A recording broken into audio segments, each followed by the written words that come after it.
Hi, my name is Michelle Miranda. The United States of America is a melting pot of different kinds of individuals, a nation that is filled with endless possibilities, a place where many people migrate in search for the American dream.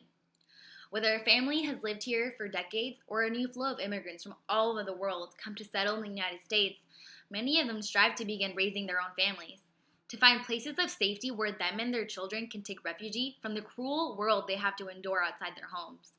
Unfortunately, these safety nets in school are not as common as we would all hope, which is why the federal public school system has seen fit to start identifying ways to make children feel safer at school by introducing SB 919, Safe Schools Anti-Bullying Act.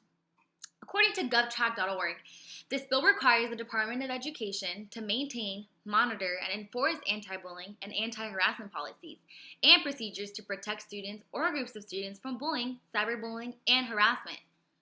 One giant and shocking obstacle that I have found to be detrimental to the well-being of students was a discovery of not only the extreme negative effects of bullying, but the fatality and the sheer grossness that the effects of bullying can lead to if not handled early on.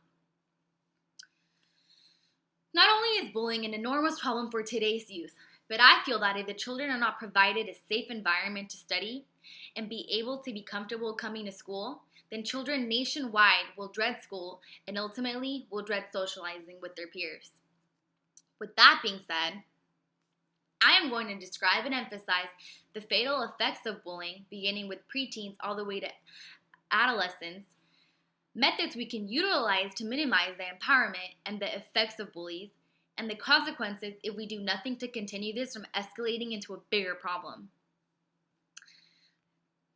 The Institute of Educational Sciences stated that in 2009, a higher percentage of females than males, ranging from ages 12 to 18, reporting being the subject of rumors, while a lower percentage of females than males reported being pushed, shoved, tripped, or spit on. In addition, a higher percentage of females than males also reported being excluded from activities on purpose. Here we can begin to see that even at the young age of 12, children are already dealing with bullies at school. As the statistic shows, 1/5 of girls are victims to verbal bullying, while 1/10 of boys have reported being physically abused by a bully. For children, especially of that age, these numbers are astronomical. Obviously, these statistics only grow worse and worse as the kids begin to mature and develop more profound behaviors. Although the previous statistics only show a number of kids either verbally or physically abused, what's more alarming are the number of children that are so afraid of this that they refuse to go to school because of it. STOMPed, a national anti-bullying program for kids and teens, found that as many as 160,000 students stay home on any given day because they're afraid of being bullied. Now we can begin to realize a more real-world situation when one of the number one fears of 160,000 children is being afraid to attend class, so afraid that they will do anything to not attend class and forfeit their education. On the same note, STOMP found that 80% of the time, an argument with a bully will end up in a physical fight. So, we have 160,000 students afraid to attend school because they have been bullied into a state of deathly fear. And we see that over 3/4 of bullying situations will end up with the victim of the bully being physically abused.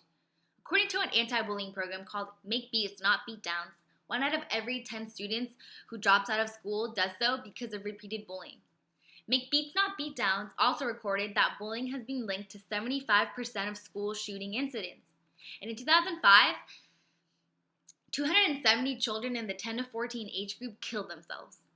Make Beats Not Beatdowns found that about 50% of those were linked to being bullied at school. The movie Bully is a recent documentary by Lee Hirsch that shadows the lives of many victims of bullies at school. Of the main 5 children in the story, 1 female victim was charged with felonies for bringing a gun to school to scare off the bullies that abused her every day. Another female was completely outcasted from her peers when she announced she was lesbian. 2 males were the victims of murder by bullies, as I like to call it, and the main character, Alex Libby, was tortured for so long that he thought it was a part of normal life. The Stand Up to Bullying Day, which was on March 30th, was an international event held in schools nationwide, where people who participated all wore a special shade of pink to show their unity in the fight against bullying. These supportive steps are critical to ensuring that kids all across the nation become more aware that bullying should not be tolerated at any given level. I strongly feel that we should continue with these programs and try to make them bigger than they have ever been before. Because if not, I think that bullies will succeed and bullying will continue to grow exponentially. According to the National Center for Educational Statistics, there are about 2.7 million students being bullied each year. Who is to say that there will not be 3 million next year? Think about how many more suicides the public school system will allow to happen if there are not any programs helping the issue of bullying itself. I strongly suggest that there be an educational reform regarding bullying, and SB 919, Safe Schools Anti-Bullying Act, is a great way to initiate the fight against bullying in grades K through 12. Let's help stop bullying. Thanks.